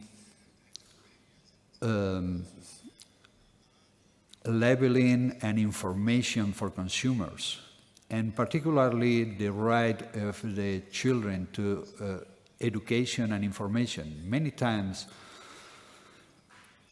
the food companies focus their marketing on children. They target the children. And this is inappropriate because children are in a period of education, formation. They are not able to make plain judgment, even if they are smart. So we have to protect them against some predatory practices of marketing. There is not intention to be predatory, but the logic of the market finally conduct to this kind of approaches. So through an incremental process, we were adapting to the needs and priorities of the different countries. And we will be able to build on the previous capacity to introduce a new theme and work on this.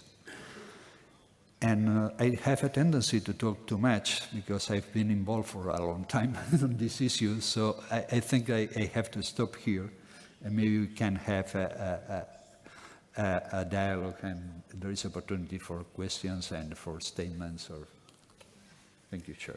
شكرا للسيد سيبولا على هذا الطرح الشيق والهام، والذي من خلاله بين ما تقدمه المنظمة للدول والبرلمانات على وجه الخصوص. فأفتح باب النقاش لمن يريد المداخلة أو يوجه أي أسئلة للسيد خوان كارلوس. تفضل أخي الكريم، بس إذا تعرفنا من أي بلد حضرتك؟ عضو مجلس أمة من الجزائر. أهلا وسهلا، تفضل. شكرا للأستاذ المداخلة اللي طرق فيها كثير دور المنظمة والبرلمانات في نقل المعلومات لتحسين تطوير الإنتاج الزراعي لتأمين الأمن الغذائي للمواطن، كل مواطن. بالنسبة للمنصات، تمنينا أنه اللي يتكلم على المنصة اللي تربط دول الكاريبي، لو هذه المنصات تكون منصات تشمل دولية عالمية، تشمل كل التجمعات الدولية على مستوى العالم. منصات تربط بين المنصات المحلية مثل منصة إفريقيا والعالم العربي، منصة أوروبا، منصة أمريكا اللاتينية، لتبادل المعلومات البرلمانية في خاصة التجارب الناجحة على مستوى كل دولة. وإعطاء في خاصة في هذه الندوات السنوية تعطى هذه التجارب الناجحة وأمثلة بالشرح والتفصيل حتى يستفاد منها الأعضاء البرلمانيين ونقلها إلى دولهم لمحاولة طرحها وسن قوانين وتشريعات تخدم الفلاحين والمواطن على مستوى المحلي. شكرا، بارك الله فيك. شكرا لك. Would you like to? Yeah. Well, I think that it's important to have a global platform, and in fact, there was a global summit 1 year ago in Madrid, and this is quite important. Also, inviting parliamentarians from other regions to your regional meetings. It's not that we think that we have to work only through regional or sub-regional platforms. My point was that in order to have a more fruitful dialogue, we need to have action at the level that is closer to the countries, and then build on those different sub-regional, regional platforms to have a more fruitful global platform. Because if not, well, it's so expensive, not only in terms of money, also in terms of time, to support a wider dialogue, that we have to start from the bottom to go up. Otherwise, we will have very limited dialogues once or a year or every 2 years. And what is important is to have a more frequent dialogue. And this is the advantage of the regional and sub-regional associations and platforms. Thank you. المملكة الأردنية الهاشمية تفضل.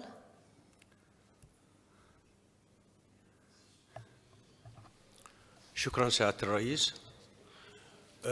مداخلتي أول شيء يتوفر لكل دولة خصائصها، فأعتقد ننظر إلى خصائص كل دولة ونخرج فيها بالتكاملية مع الدول الأخرى حتى نخرج بمنظومة كاملة اللي هي منظومة الأمن الغذائي. تفضلت سيدي المتحدث وحكيت عن الدعم الحكومي في مجال المخصصات في الموازنة العامة لمجال الزراعة. كبرلمانيين أعتقد معظم الحكومات تقدم الموازنة العامة ليتم الموافقة عليها من قبل البرلمان، فهنا يأتي دور البرلمان في زيادة المخصصات لموضوع الزراعة، بالإضافة إلى السياسات اللي موجودة، وقد يدخل بعضها في موضوع التشريعات بما يتناسب بالتعامل مع الدول المختلفة. وخلينا نتطرق أيضا قد يصل الموضوع إلى الاختلافات السياسية فيما بين الدول في مجال التعاون الزراعي الذي يؤدي بالتالي إلى الأمن الغذائي، أو في مجال موضوع المياه. ولا شك كلنا نعلم بأن بعض الدول وخصوصا المتجاورة يكون في بعضها إشكال على موضوع حصص المياه ونسب المياه، فكل هذا يجب أن يؤخذ بعين الاعتبار بالبرلمانيات من أجل الخروج بتوصيات والتغيير في التشريعات. شكرا. شكرا لك.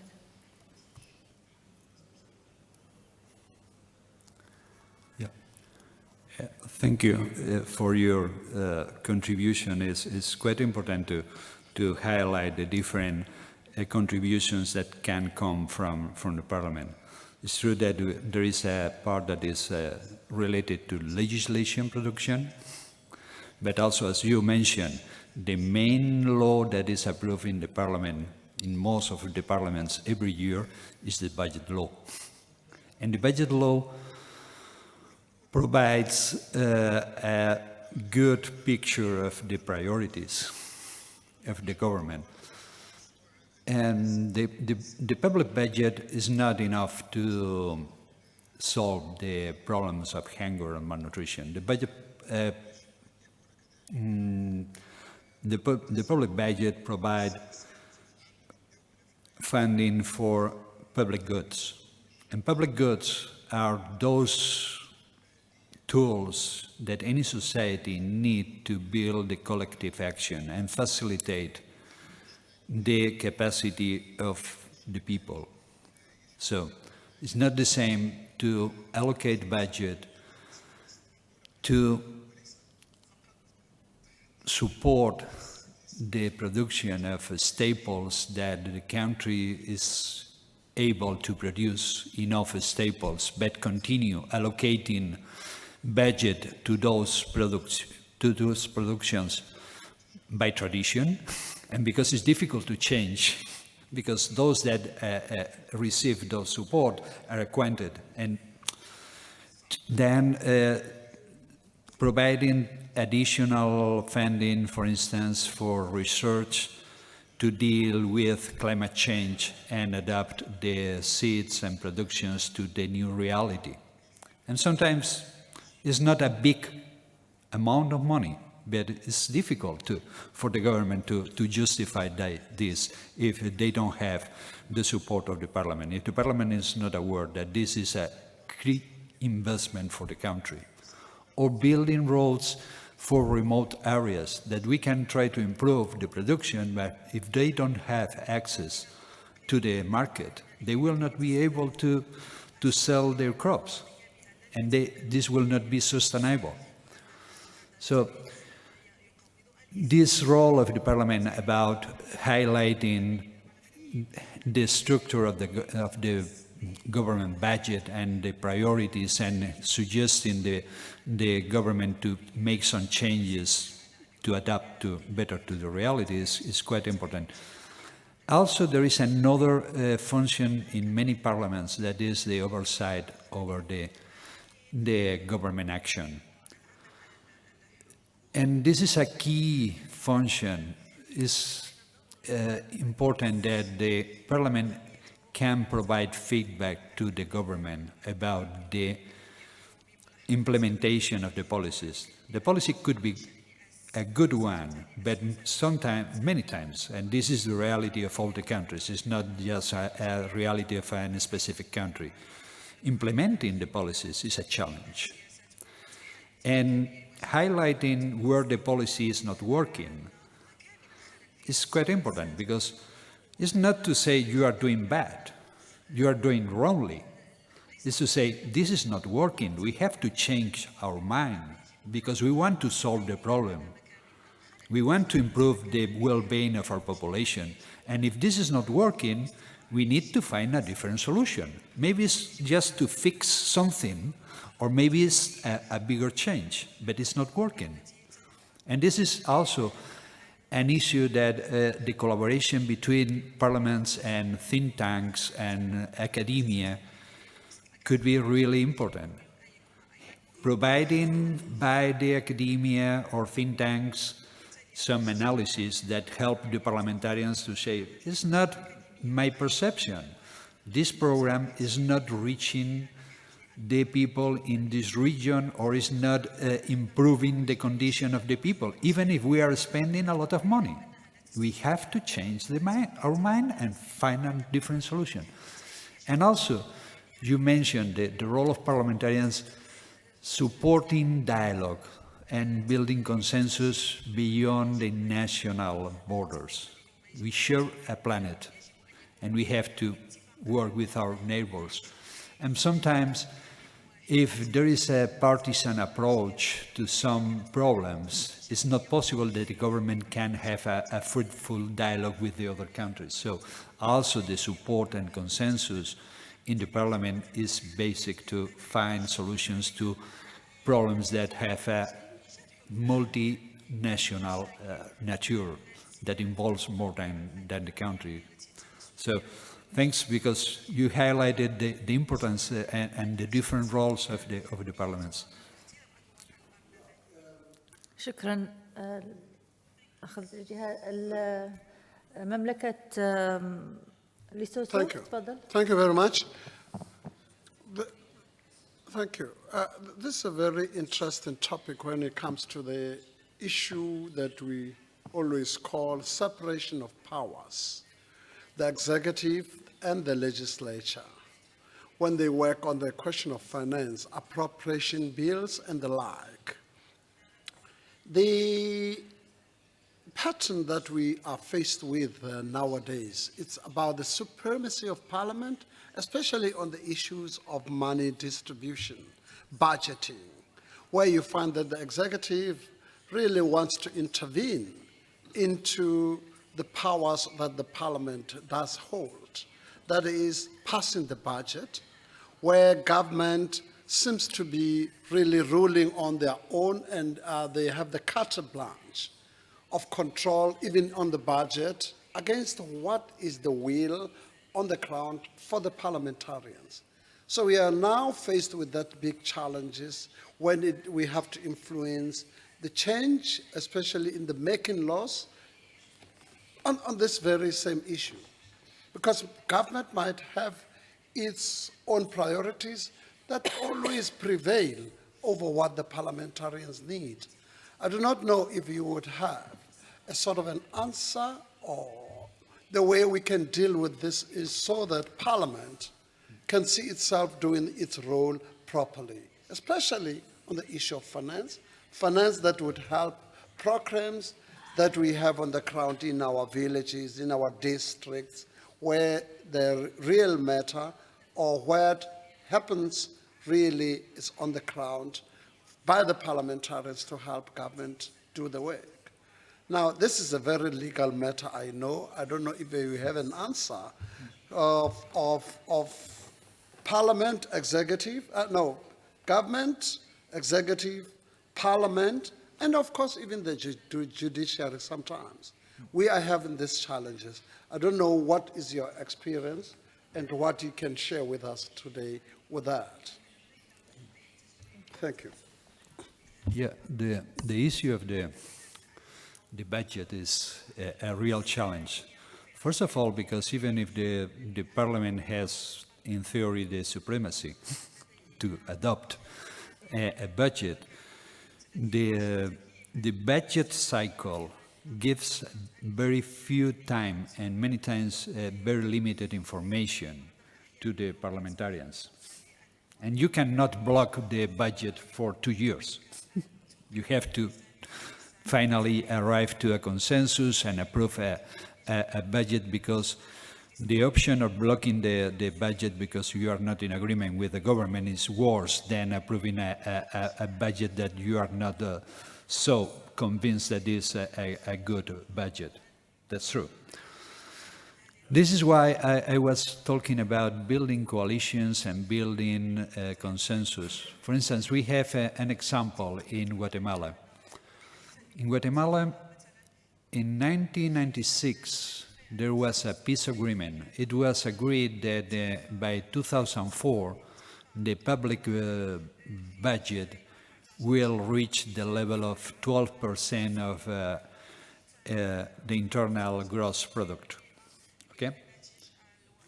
Until today, we are waiting to see that the public budget arrives to this level. It was not been possible because it was impossible to have a consensus on a fiscal reform. Okay? However, 2 years ago, the Parliamentary Front was able to build a coalition that promoted an increase in the allocation for the school feeding program, not only in the amount per children, but also in the total amount to increase the coverage, to cover the most vulnerable. Because usually what happens is that when you start a program, you start working with those areas that are easier to reach. So you neglect the areas that more will need this support. And they have been for years working in this way. They were able to build a coalition supported by the different parties, but also with a strong support from the different stakeholders, even part of the private sector. And then they approve it. It's not easy, it takes time, and it's not a solution for everything, but this is an example of how it works. There is another example that is a different system. So this is why I said, well, we have very different systems, legal systems in India, coming from a mixed tradition that has the old Indian law tradition plus the legal tradition of the common law from the British Empire. The Supreme Court accepted a lawsuit coming from a civil society group because the allocation of the budget of the government for the programs that should ensure the minimal living access to food for the most vulnerable was not enough. And it was reflected in the statistics of people dying by hunger. And the Supreme Court decided that the right to adequate food was part of the right to life, and that the government has to review the programs, not only in terms of allocation of budget, also in terms of the targeting. because the system was not able to really reach a part of the population that was the most vulnerable. So those are examples that show how the different powers of the state can influence the budget allocations and have an influence. It's not easy, it takes time, but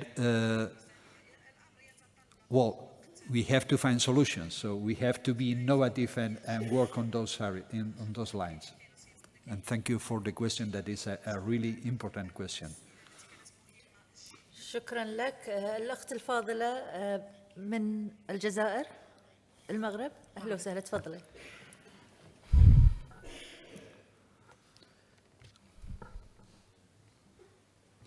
السلام عليكم. ليلى السلاوي، حاضرة عن برلمان المجتمع المدني. سأسأل عن نقطتين، هو حماية الأراضي الفلاحية. هناك أراضي فلاحية تتعرض للاستغلال والبناء فوق أراضي فلاحية التي المفروض حمايتها، يعني ومنع بناء فوق الأراضي الفلاحية. هل هناك قوانين تشريعات تحمي الأراضي الفلاحية؟ وهل هناك برامج من الفاو لحماية هذه الأراضي ومنع البناء فوقها واستغلالها فلاحيا، لأنها تعتبر من مصادر الأمن الغذائي؟ ثاني نقطة هي التعديل الجيني. التعديل الجيني للبذور يحرم الأجيال القادمة من الاستفادة من مواد غذائية صحية وتشمل كل القيم الغذائية المفيدة. فماذا قدمت الفاو في هذا الإطار؟ وهل هناك برامج توعوية وقوانين تمنع يعني التعديل الجيني خاصة بالبلدان التي تحمل يعني عندها مصادر بذور نقية إذا صلح التعبير أو بذور صحية غير معدلة جينيا؟ وشكرا. شكرا لك.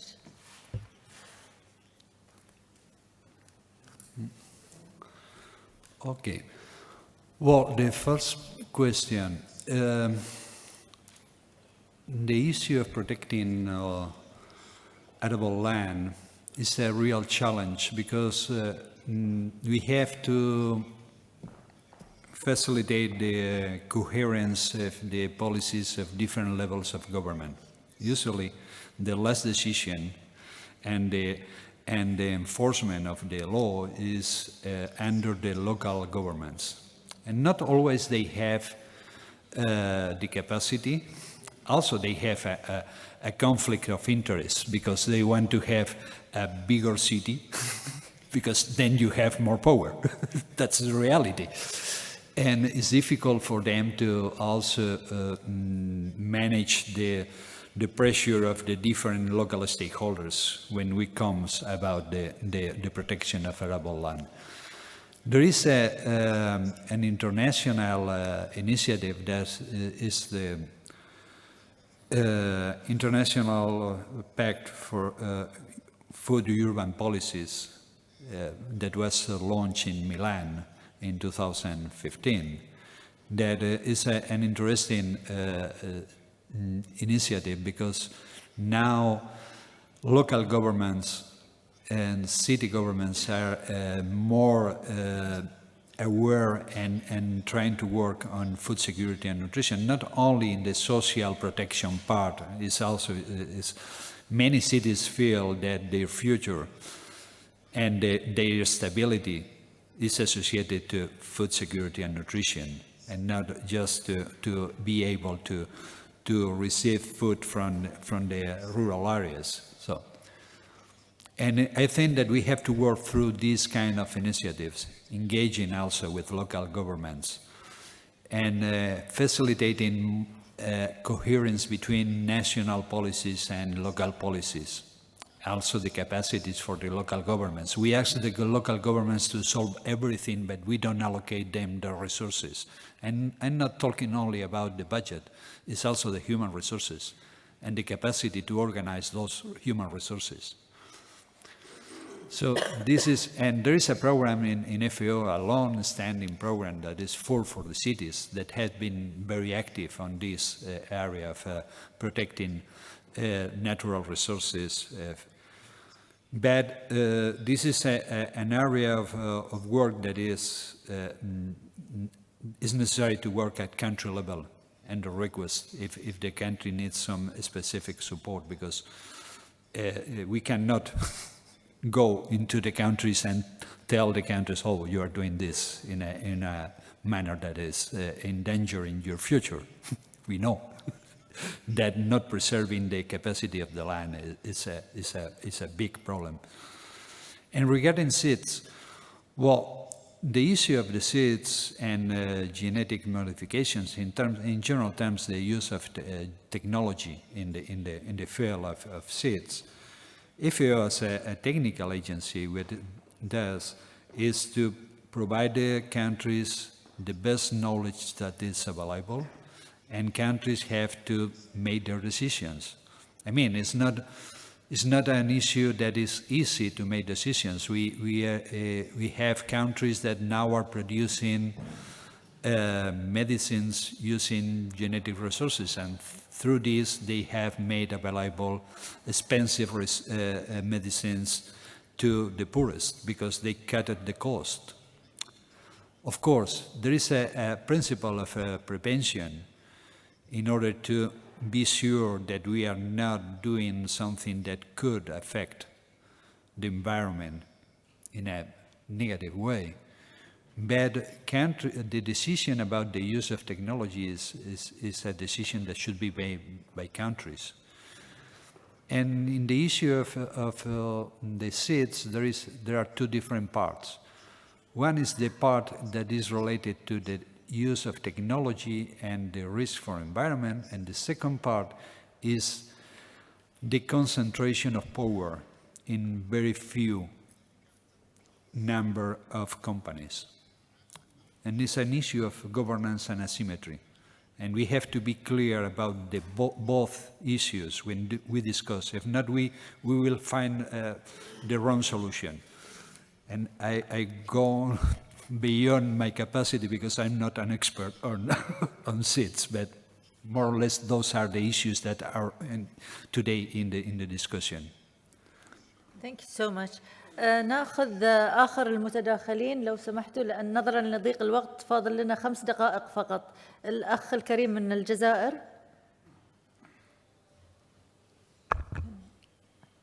تفضل. الجزائر. شكرا سيدتي. سؤال نتاعي كما حطتها الأخت تاع المغرب فيما يخص لي زوجيام هذو لي زورغانيزم جينيتيكمون موديفي. كونسيرن البذور لي سومونس. في علم الجميع بأن هاد لي زورغانيزم هذو البذور اللي ناجين عليهم اون بو با لي سومي ما نجموش نزرعوهم. معناها كاين هناك تحكم أو ان مونوبول ان كيك سورت سور لي سومونس. إذا بك تعطينا نظرة ولا فكرة الأخ تاع الفاو على هذا الموضوع هذا. باسكو أنا كاين لي زوجيام اون بو با ما نقدروش نزرعوهم، معناتها فوار ان سورت دو مونوبول سور. كي يقول مونوبول يقول التحكم في الغذاء، التحكم في هذا الشيء على كل حال ماشي حاجة سهلة. يأثر على المستقبل تاع الشعوب والتغذية بصفة عامة. شكرا. شكرا لك.